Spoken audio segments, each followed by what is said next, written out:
so we don't have to worry about that. Leave the frequency list blank. Leave it the way it is. We won't get fancy right now, but we can actually tell it to store the equation somewhere if we want to, but we won't worry about that right now.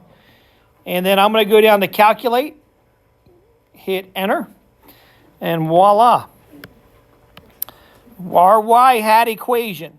Our y-hat equation is, notice they give me the format in the very top, y equals ax plus b. So my slope, 1.8807x, and then plus 82.6497. 4 decimals are usually great. You just want to make sure you pay attention on the problems, how many decimal places they tell you to take it out to. All right? Usually they use the fancy words with the THs after it, the ones that make you spit when you say them. Okay? Remember, there's no such thing as a 1th. All right? That's tenths, hundredths, thousandths, 10,000ths. Okay? That's usually the furthest. I got mine out to the 10,000ths. So that's usually the first we have to go. So there's my equation. Now they ask me in part 2 here, part B, it says, an anthropologist finds a femur of length 58. How tall was the person? Well, we have to remember that X was our femur. Y was our height. So that lets me know that I'm going to actually put in that equation, what is the predicted height for a femur that was 58 centimeters long? So what is the predicted height for 58? So that's 1.8807 times 58 plus 82.6497. And that's what I'm going to type in to my calculator. I'm going to type in 1.8807 times 58. And then I'm going to hit plus 82.6497. Again, I don't have to worry about parentheses. I can if I want to put them around it. Calculator does, please excuse my dear Aunt Sally. Parentheses, exponents, multiply, divide. So it's going to multiply the two numbers out front first. Then it's going to add that answer 82 to that answer. So it's set up to do our order of operations. Again, if you like to have the parentheses around the multiplication stuff, more power to you. You can do that. We get here our predicted height is 191.7303, and it looks like centimeters. So that's our predicted height. Predicted height for femur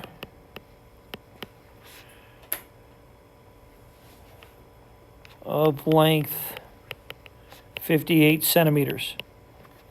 All right, well, what do we use all the time? Inches, okay? So we're like, wow, that's great. I have no idea what that means in my world. That means if I was in Canada, I know and understand what that is and stuff. Or if I was in Mexico or in England or somewhere, I know exactly what 191 centimeters would be. So what would that be for us here in America? Oh, well, let's see. I can just hit divide. How do anybody know off the top of your head how many centimeters are in an inch? What'd you say? 2.5. You're right. It's close to 2.5. It's like 2.54, if you want to get nerdy. So if I can divide that by 2.54 and hit enter, and we find out that that is approximately 75.48 inches. Now we can start thinking about, okay, what does that mean in feet and inches? So 75 inches. 6'3". All right. You figure 12 inches to a foot. So if you divide that by 12, you're going to get, it's going to go in there 6 times with, the 3, 3 and so forth. So you're looking at 6'3". So pretty tall person. So, all right. Now we get to practice another one. And after we do this next one, I'll let you get ahead of me. Let you work on that. And go ahead and write down on the next problem. Let's find that R value. What is the R value? And we're going to talk about that too, just to remind you. We talked about it before, but just to remind you, what is the R value? And I'm gonna shut up and type all my stuff in there as well as we do it. Stat, enter. Remember, if you go to the top of the column header and hit clear and arrow down, it'll get rid of all the data real quick. Column header, hit clear, come back down. It'll get rid of the data. All right, here we go.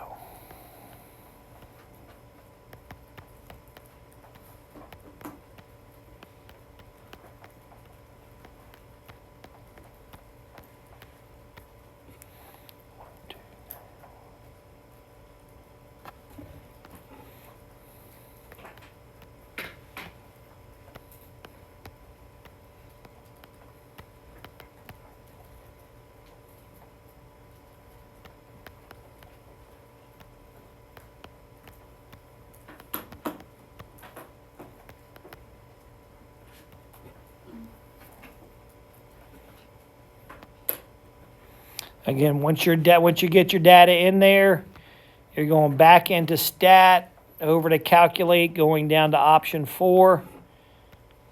Again, I'm going to leave it all alone. It all has it down there for L1 and L2, so I'm just going to arrow all the way down to calculate.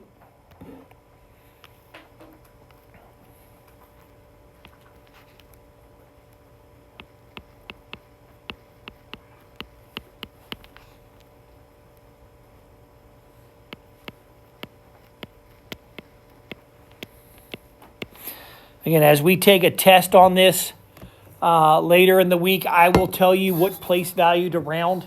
And it'll be the same place value for both the slope and the y-intercept. I won't have you do like 2 different ones. Like sometimes big ideas would have you do like different things. It'll be doing the same decimal place for the whole thing.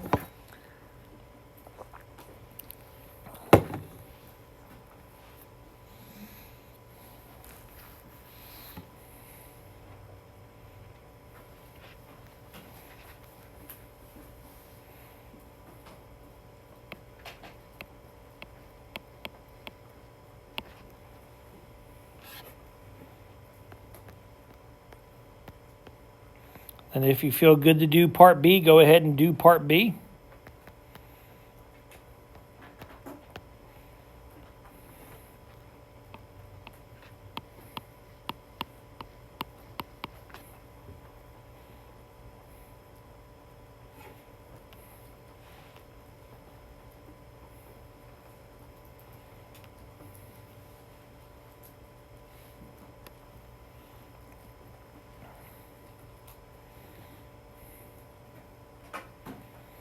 Again, I have mine up on the screen. I realize, hopefully I didn't have any happy fingers. Anybody get the same thing I got? All right, thumbs up, good. It's a hard part sometimes coming back from a break. We get rusty at doing things. I just wrote a bunch of lesson plans to try to get ahead of the game when the grandbaby comes along. So that way. Have I put all the grades in? I'm pretty darn sure I have. I'll double check today. They're due Thursday. I still have 2 mastery checks that I took with you that one morning the week before spring break when I was in here, and I took like 3 that morning. I'll take a peek. I'll take a peek. I'll be glad to do that. I tried to stay up with those pretty good. We will do a mastery check tomorrow when we come in. We'll do one of those. We'll get back in the habit of trying to get you those points. Easy points is what I call it. Is what I see. All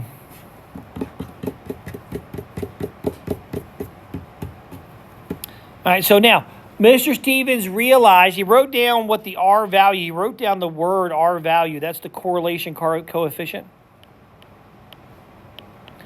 Correlation coefficient. Remember the correlation coefficient, as we learned it earlier in the semester, it talked about the strength of our data. Is our line, is it strong based on the data points that created it? Is it a strong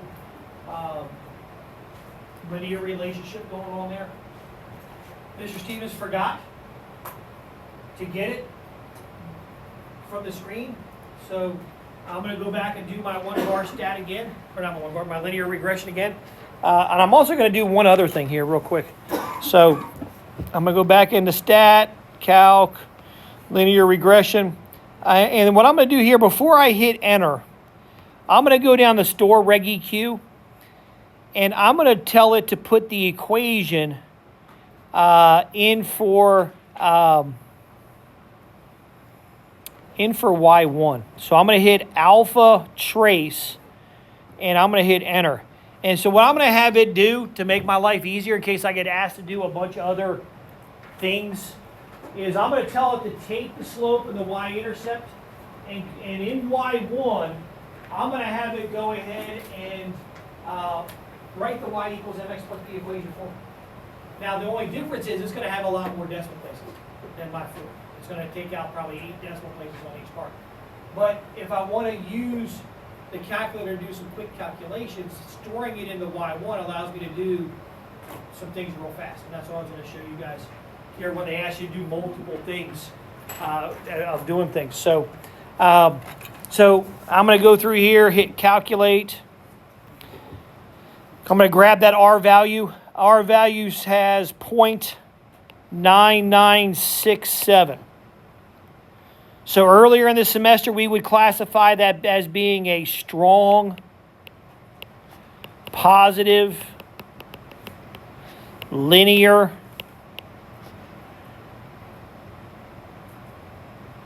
relationship. Remember, we had earlier in the semester, we had a little number line that we used as a guideline. What were the values that the R value had to be between, always? -1 and 1. So your R value had to be between 1 and -1.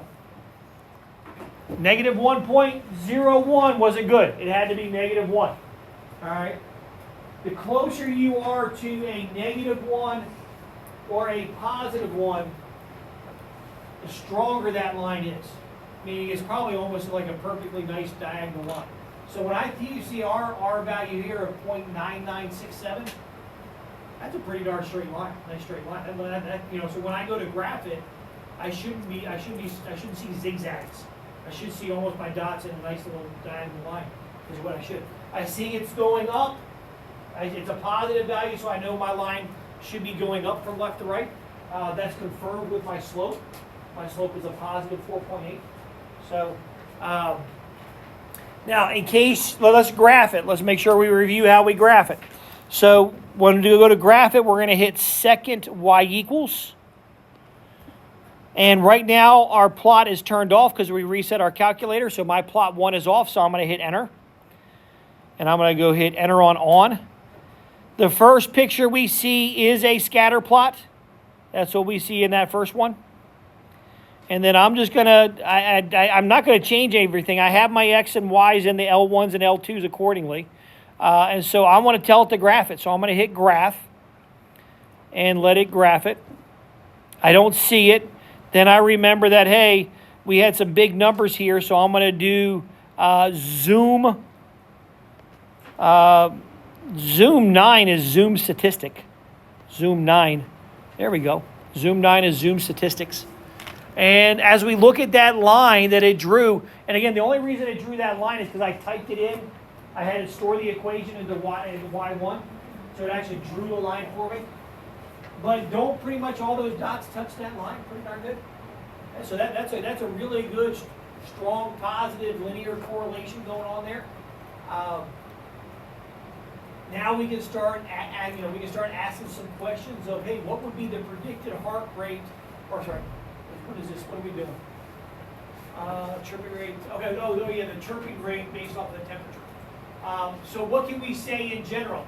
As the temperature got hotter, what happened with the chirping rate? Got bigger, didn't it? We think about the colder it was, the earlier ones that we put in there, the temperature was really cold. And then as it started getting hotter and hotter and hotter, then we saw the chirping rate was going faster, faster, faster, faster. Okay? And does that make sense when we think about summertime? You know, as we get more into the heat of summer, we hear the crickets more. And a lot of the hotter days, we have the tendency to hear them a lot more in the afternoon and the evenings compared to the early mornings. Or those of you that like to stay up to 3 a.m., you don't hear the crickets as much because it started getting cooler during that time frame. Okay, and so when I get up at 5 a.m., then they're usually asleep. They don't chirp that much. So yeah, we have a nice, strong, positive linear correlation going on there. Remember, correlation and relationship are the same words. They're like synonyms for each other. Correlation. All right.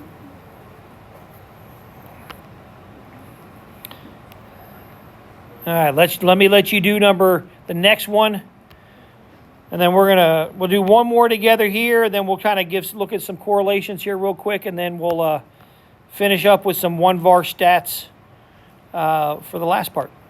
So, have we done 1-var stats before? That sound familiar, or is it because of spring break we don't remember anything? Yeah, spring break don't remember a thing? Okay. So, I don't blame you. When I was a kid in spring break,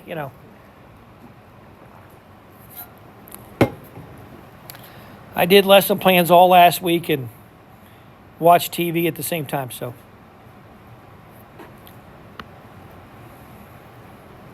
All right, again, let you guys get ahead of me. I'm going to try to catch up.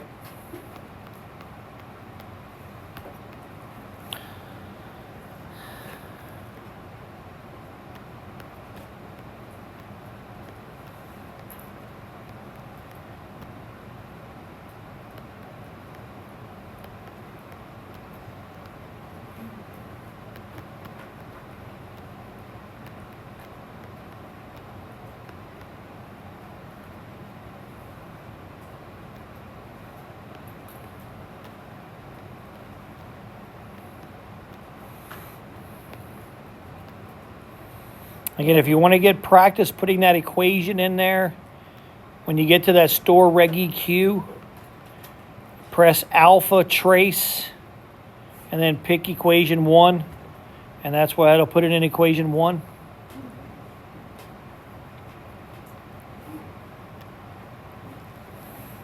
All right, so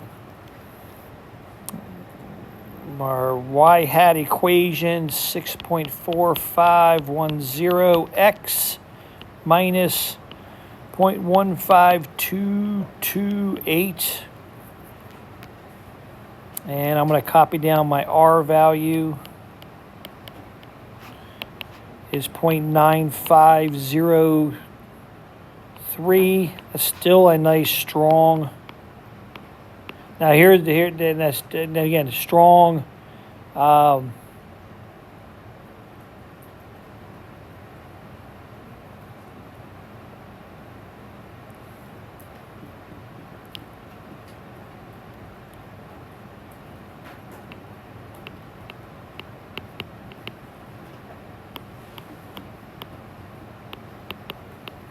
Now, technically on this one, we would say there's a strong negative correlation.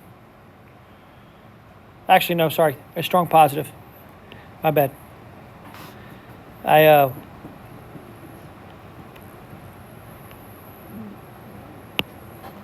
Sorry, it's still positive.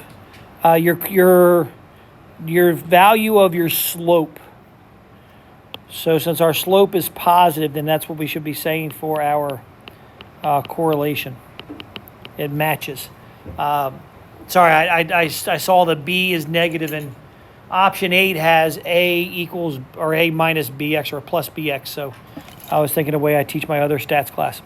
So we still have a strong positive correlation between the two things that are going on here. As the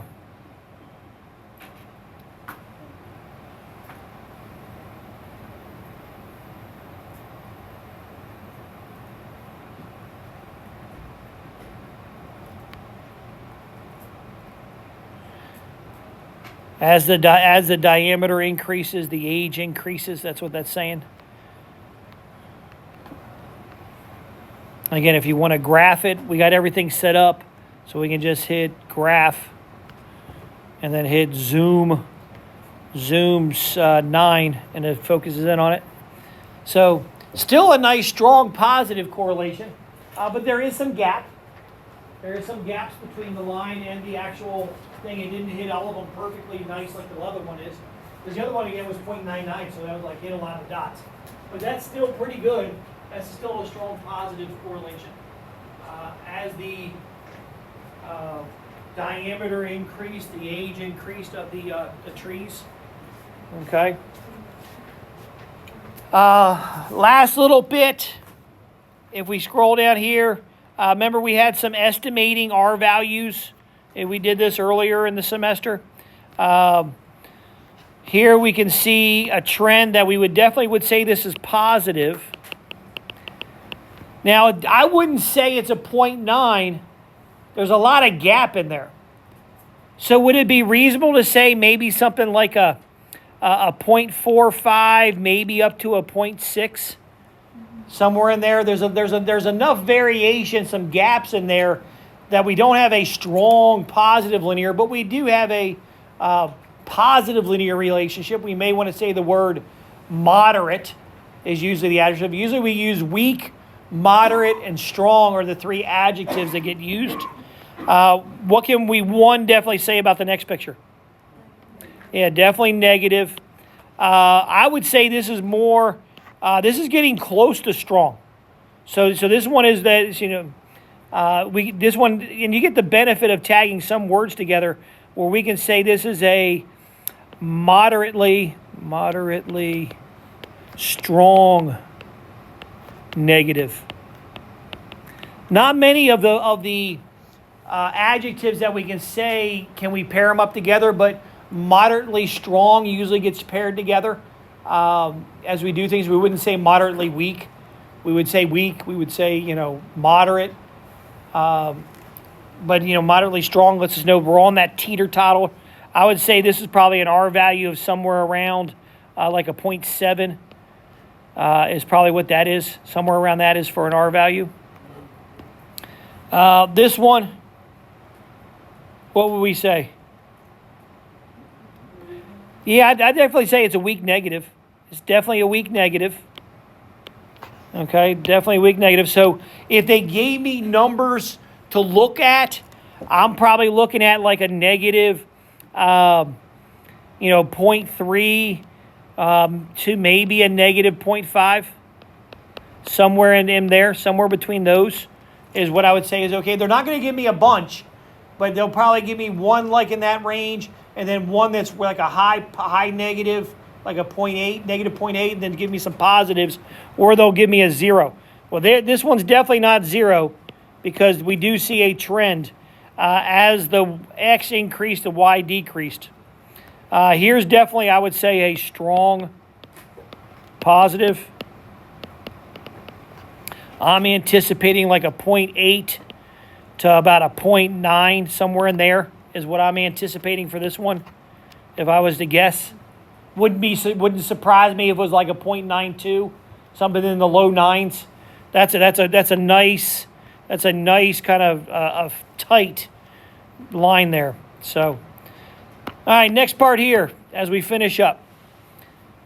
We use what's known as one var stats is what we use here. One variable statistic. One variable statistics. We use that to help us find the mean, the median. Now, it does not tell us the mode. It will not tell us what the mode is.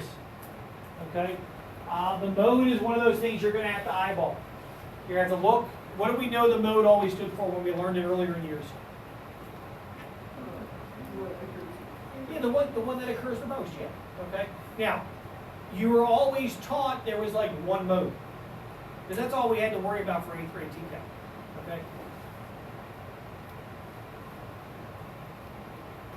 We won't see really any mode questions on the end of course exam as 11th graders.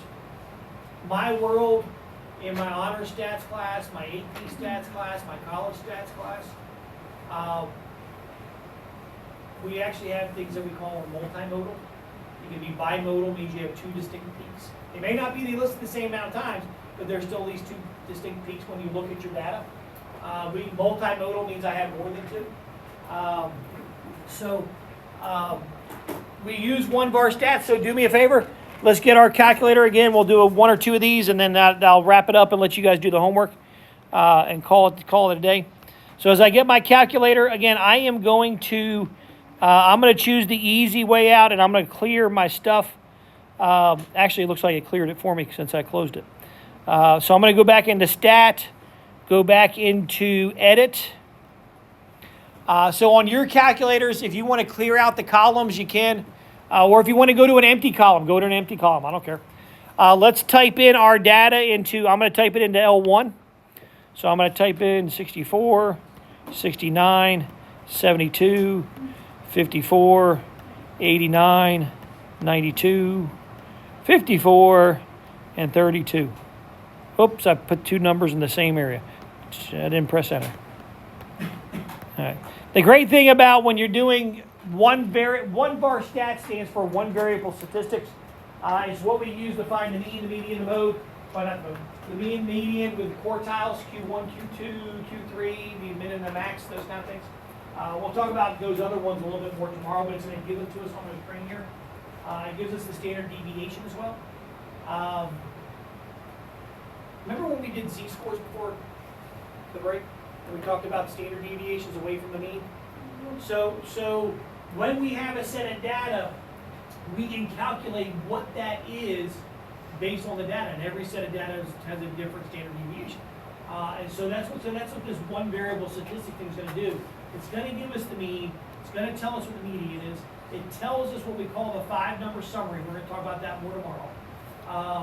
And it also tells us the standard deviations. That's what it tells us. And again, we'll talk about the standard deviation stuff more tomorrow as we do things. So I'm going to go in here, press Stat, go to Calculate, and option number 1 is my one variable statistics. We don't have to worry about doing a 2 variable statistic thing. So we're just having to worry about the 1. Press Enter. Tell it what column your data is in. So if you're like me, had an L1, leave alone. Did anybody have it in a different column? All right. So if you did, change it. Go all the way down to leave your list blank. Go down to Calculate, hit Enter, and voila. X bar, that's my mean. X bar, my mean, is 65.75. Remember, in the old days, we would have added up all those numbers and divide by how many numbers we had. So we would have taken 64 plus 69 plus 72 plus 54 plus 89, 92, 54, 32. Add those up and then divide by, what is there, 8 numbers or 8? Yeah, so that's what it would have done. So now, if I scroll down, the word MED, there's my median. My median, it says, is 66.5. Now, using the calculator, it does everything for me. But when we learned when we were younger how to find the median, what did we have to do? Put it in order like how? Least to greatest, and then we found the one in the middle. If there was a tie, what did we have to do? There you go, add and divide by 2. So notice we had an even number of terms, 8.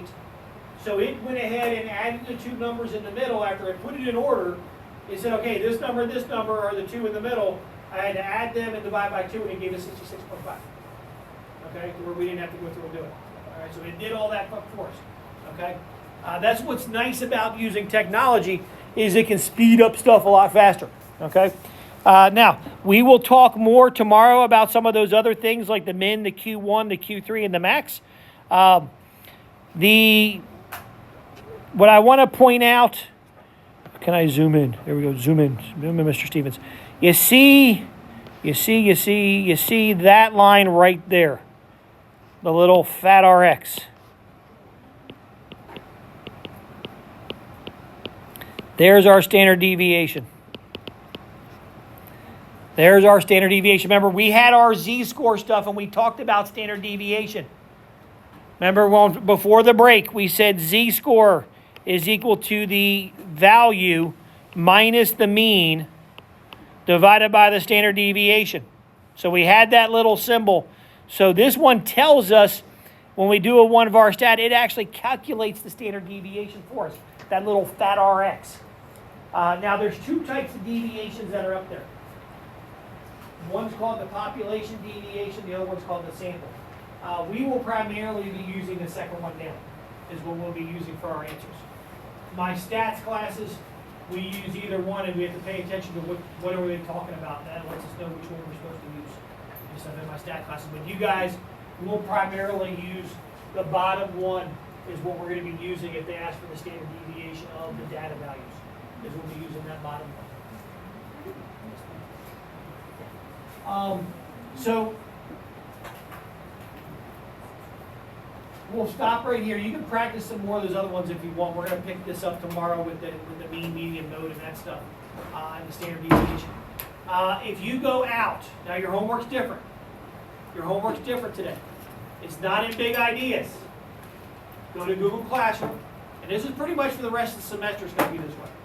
Go to Google Classroom. You'll see an activity that should go live that has you go out to Edge Elastic where we do our tests. All right, that's your homework for tonight. It's 20 problems. It asks about positive correlation, negative correlation. It asks you for the slope or the y-intercept, some of that linear regression stuff. It does not have the one bar stat on there. Okay, it's got 20 problems. And so that's your homework. From here on out, we'll probably be doing that for homework for what we're doing, because I just don't like the way Big Ideas does some of the things, the way they grade some of the things going forward. It's like real crazy. So I thought about it over the weekend. I'm like, from here on out, I think we're just going to do the Edge Elastic is what we're doing. Now that takes away I got like 2 attempts or 3 attempts to get a problem right. Okay? So take your time. All right? We're not supposed to highlight answers and then hit check and see which ones are wrong and right, and then go back and change it. We should be doing it differently. Okay? So, as always, if you got questions, let me know. Text me. Okay? Thanks, bud.